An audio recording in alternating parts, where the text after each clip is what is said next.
कोल्हापूर जिल्ह्यातल्या कागल तालुक्यातलं शरीर पण दमदार, प्रवीणजी पुढे शरीर पण दमदार आणि माणूस पण दमदार असे प्रवीणसिंह पाटील हे आज प्रवेश करत आहेत। मुरगुड नगर परिषद म्हणजे प्रवीणसिंह पाटील, त्यामुळे मुरगुड नगर परिषद रवीजी जिंकली असं समजा।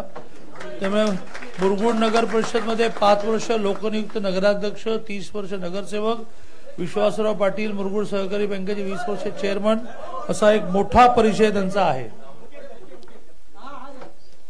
आता सातारा जिल्ह्यातले काही प्रवेश म्हणजे सांगली झालं, कोल्हापूर झालं, तर सातारा यांच्याबरोबर जे प्रवेश बाकी व्हायचे त्यांचं वाचतो। पहिलं हे मुख्य वाचतो। सातारा जिल्ह्यामध्ये प्रामुख्याने आमच्या मनोज घोरपडेंच्या मतदारसंघातले राहुल अशोकराव पाटील, दत्तात्रय तात्या शेलार, नवनाथ बाळकृष्ण पाटील, जालेंदर चव्हाण भाऊ आणि भास्कर नथुराव पाटील यांनी रवीजींच्या हस्ते प्रवेश करावा आणि बाकीच्यांची मी नावं वाचतो, त्यांच्या सगळ्यांचा त्यांच्या जागेवर प्रवेश होईल।